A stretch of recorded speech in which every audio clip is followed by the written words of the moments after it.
Hey, check out this sweet stack of games. This game looks pretty cool. Let's take a peek at it. Well, I'll be damned. This one sold over 200 million copies! My god, that's like more than 199 million! But what I really care about most is a game's features. Let's flip over to the back of the box. Every purchase of this video game software brings great joy to our shareholders. Now, if that doesn't sound like fun, I don't know what does.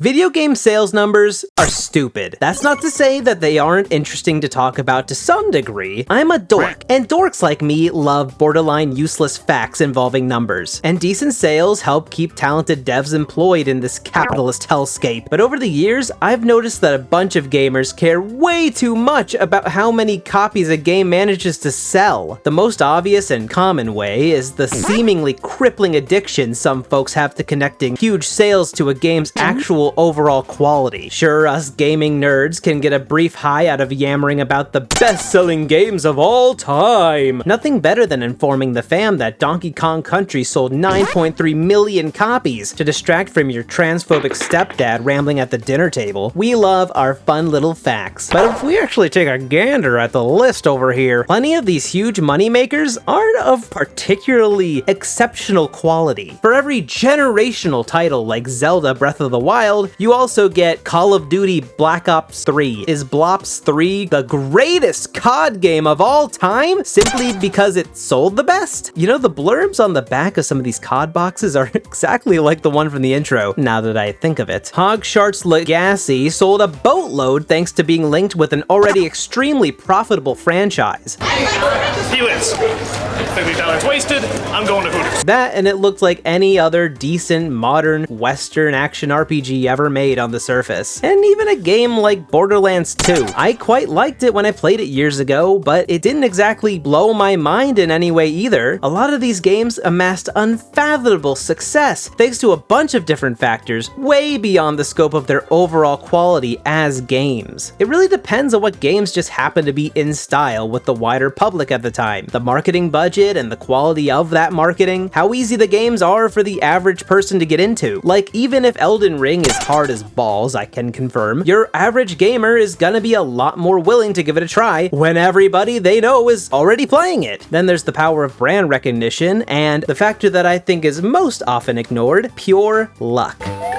A game like Minecraft happened to drop at the exact right time, in the exact right way, in order to become a smash hit. And thankfully, continued support just keeps it going and going. It easily could have died off if today's kids just didn't like it. Is it the best game of all time because it's number one on the list? Aside from Tetris, which doesn't fucking count because there's like a million different Tetris titles. You're too greedy. Tetris. It could be to you, but it definitely also isn't to a bunch of you either. It certainly isn't my favorite game, nor do I see it as the best ever made. Is Super Mario Odyssey better than Galaxy simply because it sold more copies on an even more successful console? Do we count sales of the 2 ports of Galaxy, now available on Switch, in the game's favor? Do we count any ports of any game? Or just sales of the game on hardware it originally appeared on? Is Super Mario Bros. 1 better than 3? It sold more and ended up forcing itself into even more folks' homes than the third game did. How do we factor in games that were packed in with consoles for free? As you've likely noticed, this gets really stupid and confusing fast. At the very least, I think the vast majority of reasonable people know that equating sales to quality is a fool's errand. Really freaking silly, even. Mr. Beast has the most subscribers out of anybody on all of YouTube. That must mean his content is the best anybody's ever made, right? Why is Mr. Beast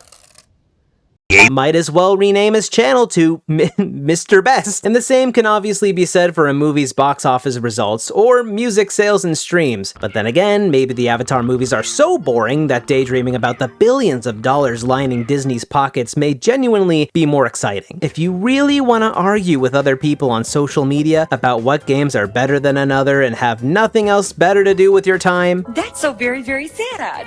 You're way better off appealing to, you know, stuff that's actually in the fucking game. Just pointing to how many random people happen to buy the game is about as cheap as it gets. Quality is pretty obvious, but how about legacy? Does a game or franchise automatically have a stronger legacy if just about every family on the planet buys a copy of it? Well, it can definitely help. Obviously, that's more exposure to more people for the game to benefit from long term, but it really depends on if the game has any staying power. Demon Attack on Atari 2600 sold 2 million copies. I don't see people talking about fucking Demon Attack much these days. I more often spot people resorting to using sales numbers as an argument for or against a game's legacy even more often than quality, and it drives me nuts every time I see it. Sales numbers only really matter in the here and now. Of course, you're gonna want to see a game you like that just came out sell pretty well. It definitely helps if you want to see your favorite series flourish, or just more stuff from one of your fave developers. But once a decade, let alone 2 or more decades have gone by, who the fuck cares? At that point especially, looking back exclusively at a game's sales numbers alone for any answers is bonkers. What originally made me want to discuss this topic was this infamous tweet right here. I know it's a bit old, but I still see arguments like it all the time, and this will always be the prime example in my mind. The argument presented here is that Banjo-Kazooie's influence is overblown because Croc, Legend of the Gobos, managed to sell almost the same amount of copies back in the mid-90s. Might sound like a pretty reasonable argument if you don't think about it very long, right? But there's so many elements as to why two games could sell nearly the same exact amount of copies, and one of them could still end up beating the crap out of the other when it comes to long-term relevancy. First off, my dearest little Croc, I adore you and your silly little voice and those minty tic-tac eyes, but your game just wasn't as good as Banjo and didn't do nearly as much to push the 3D platformer genre forward. So of course, over time, word of mouth is going to spread the good word of Banjo over Croc when discussing gaming's biggest accomplishments and what's worth going back to play. Say what you will about the millennial Nintendo bias, I still think Banjo would have had a stronger legacy regardless. The Nintendo 64's install base was about a third of the PlayStation's, so reaching those sales numbers was even more impressive for Banjo. Both games have their value in gaming history, and overall they're both good games, but it really isn't that hard to figure out why the funny bear and bird had more staying power than the poor little crocodile. Sometimes a series' most iconic game is just decided by the great Millennial Council, and like it or not, there's not a whole lot we can do about it. Mega Man is my favorite example of this. Despite being such a cornerstone of gaming, the Mega Man games were never particularly big sellers. I guess the sales of a single title don't really matter that much when you pump out this many fucking games. 2018's Mega Man 11 became the series' all-time best-selling game, finally managing to beat Mega Man 2 on the NES, which loomed over the franchise as its best-selling game for nearly 30 years. So if bigger sales help a game to become more iconic in the coming years, surely Mega Man 11 is gonna be the one everybody thinks of as the de facto Mega Man title, right? Like that's ever gonna happen. Look, I get being tired of Megan 2 glazing after 30 plus years of having its supposedly untouchable greatness being ground into your skull, but the wider gaming public is never gonna bother delving deeper into what makes the series' other games so special. It simply isn't It's ever gonna happen. And you better believe Capcom's gonna take advantage of all that nostalgia with merch and crossovers for as long as goddamn possible. It's unfortunate, but our best hope is Capcom finally putting out another Mega Man game that really captures the wider gaming audience on a larger scale, so we can finally move on from a game that came out when the USSR was still a thing. Mega Man 2 is a really good game, but there's so much greatness in a lot of the rest of the series that would be more iconic at this point in the wider gaming landscape if the world were a fairer place. The second game simply made the right improvements and innovations and came out at the exact right time. Even a new game in the series that sells more copies is gonna have a tough time competing with that. I think the internet and how it can influence people's attachment to certain games and franchises is still so underestimated, which I find really strange considering how much of our lives the internet consumes these days. I think of a game like Parappa the Rapper, a game that underperformed in Western countries at the time, but was later recognized for pretty much inventing the rhythm game genre. There was nothing else like it before, and it's even been parodied to hell and back, even on network television. Despite being so important to gaming history, only the first game really sold all that well, and only really in Japan. And each subsequent sequel fell off more and more as the initial gameplay novelty wore off and more eyes leapt over to the likes of DDR and Guitar Hero. But it's been well over 20 years since Pappity Rappity beat the lyrical crap out of the noodle fascist in his final game. Thanks to the power of the internet, dedicated fans can express and spread the good word of their favorite games, no matter how poorly they sold back when they first released. A series doesn't even need new content for its fan base and potential audience to grow. The Parappa fan base is bigger than it's ever been, nearly 25 years since the release of the series' last original title. I know internet users don't fully represent all the wider gaming populace, but it definitely shows that the series has more appeal now than it did back when it was still active. Companies are almost always thinking about ancient sales numbers when looking at what games should be made and what series should be brought back, but we don't have to. We're not financially invested in this shit in any way. Leave a comment below and tell me how wrong I am if you happen to be a Sony shareholder watching this video right now. I'm not saying that the fate of the universe depends on Sony dropping a Parappa 3, as fucking awesome as that would be, but with more gamers in existence than ever and the power of the internet, there's objectively more of an audience for it now than there ever was in the past. And what about the Japan exclusive Mother 3? How many units did that sell in the West?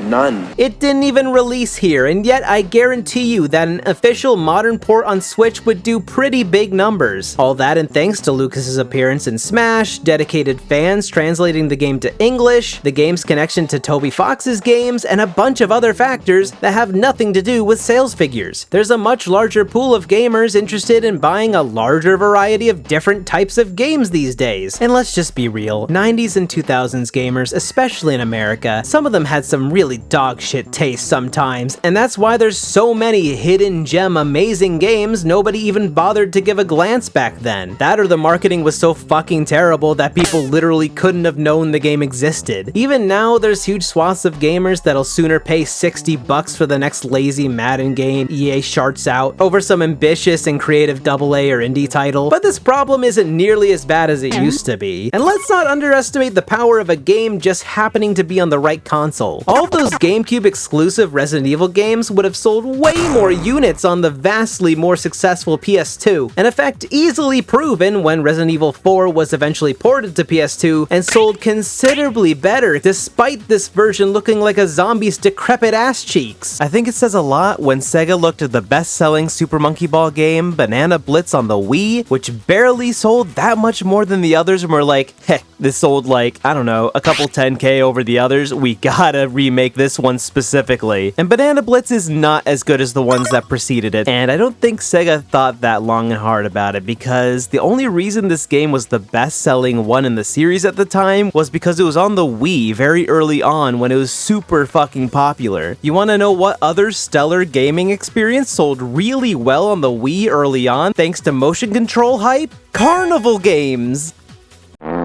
Sometimes, a game you like achieving massive sales numbers can actually have its own, often ignored, negative drawbacks. Game publishers are corporations, and corporations 99 times out of 100 tend to be very, very greedy and fall into predictable traps that make their own products worse for us, the consumer. When a game sells well enough, that's great, that's awesome. Most of the time, the devs get paid, the CEO gets to get their new platinum vibrator, and we get a well-supported game and potentially even more sequels down the line. It's a win-win-win situation. But on the other hand, when a game sells crazy huge numbers with no immediate signs of slowing down, that's when publishers get complacent. Look, I really enjoy Uncharted and the original Last of Us. They're incredible cinematic, shooty bang bang things that I absolutely have a great time with on their own merits. But I honestly think these games sold too fucking well, because now Sony refuses to fund and publish almost anything but cinematic third-person action games, barring your very rare Astrobots. You know, my little brother makes a cameo appearance in Astrobot, by the way. Isn't he silly? Companies can't help but give us too much of one singular good thing when it does so incredibly well. All those proverbial eggs in the proverbial basket. And when I say all those eggs, we're talking like 2 games a year at best that blend together into a third-person cinematic soup in the long term. These companies can't help themselves from being short-sighted. If a game sells a bajillion units, internets? All we gotta do is pump out extremely similar games until the heat death of the universe to achieve infinite profits, right? And none of the major publishers are absolved from this. Microsoft spent plenty of time putting out lots of Halo, Gears of War, and Forza games, you all know. Plenty of them being more and more questionable quality-wise as time went on. As a Gears girl, I would know the series never really recovered after that initial banger trilogy, and Nintendo has proven themselves more than willing to ride on cruise control with uninspired sequels sometimes if they have reason to believe massive sales are just about guaranteed. It's not a universal rule, but sometimes things end up getting way lamer and more boring when companies find unbridled success like this. Companies also end up with insanely unrealistic expectations, with positively insane hopes that a new game in a series that typically sells just 1 million copies per entry will magically hit like 10 million this time. And if that does manage to happen once, the series may end up on shakier footing if the next title after that sells a bit less. And yeah, those ridiculous expectations, they're not on us. They're on the silly corpos and their shriveled little brains. But that's kinda just the situation we're stuck in. I suppose the last issue I have with an obsession over sales is actually with consoles. In fact, this might actually be the most common area I see even folks I really respect bring up how much a console sold to prop up how good or bad it was. The TurboGrafx 16, especially in the West, sold the worst compared to Nintendo and Sega. So why should we care about the TurboGrafx if it sold lower numbers, huh? Well, because it has a lot of amazing games that you're straight up missing out on if you completely ignore it. Low sales figures don't always mean that the publishers behind these devices didn't put their damnedest into putting out high quality games. Not every console with low sales is the Philips CDI or the 3DO. You can't play stuff like Bonk's Revenge, Legendary Axe, Blazing Lasers, Devil's Crush, Gate of Thunder, and a metric shit ton of other awesome games on the competition. Hell, it even had its own legendary Castlevania title that was only on the TurboGrafx for the longest time. Doesn't sound like a console worth ignoring to me. The same thing happens for systems like the Sega Saturn. Meanwhile, if I didn't care about the Saturn at all or ever look into it, I would have never played a game like Panzer Dragoon Saga, and that literally ended up being my favorite game I've ever played, period. I just kind of find the lack of curiosity in gaming's less successful endeavors to be kind of sad. There's so much good stuff to enjoy on consoles like the PS2 and Super Nintendo, I get it. I personally just think that writing these other consoles off completely because they sold poorly 1 million years ago is pointless and depressing. All of those tireless hours and care devs put into games for these consoles just to be discarded by so many people thanks to the publisher's failings. And at this point, I don't want to even fucking hear it because the GameCube was one of Nintendo's worst selling consoles behind stuff like the Wii U, and yet almost everyone and their mother goons over the damn thing. I'm not saying that you have to enjoy history's overlooked titles or the smallest indie games to be a true capital G gamer or anything, but please be honest and admit that you just want to focus more on the most popular stuff everybody else is already talking about. There's seriously nothing wrong with that, and best of all, no stupid arguments about how many millennials or Gen Xers happened to buy some game 30 years ago required. Well, here's hoping this video hits 10 million views and pleases our beloved Rennie Ultra Industries TM shareholders. Oh goody, one member of my shareholder hive mind just shot me a text. Moms for Liberty, Farmers Against Foxes with Big Boobs, and Rob Schneider's estate find your appearance intimidating. The subject matter is also too much for the average viewer to handle based on audience testing. We're hereby immediately pulling out all investments. Well, guess it's time for a breast reduction surgery, detransitioning, and best of all, daily drama slop vlogs. Yay!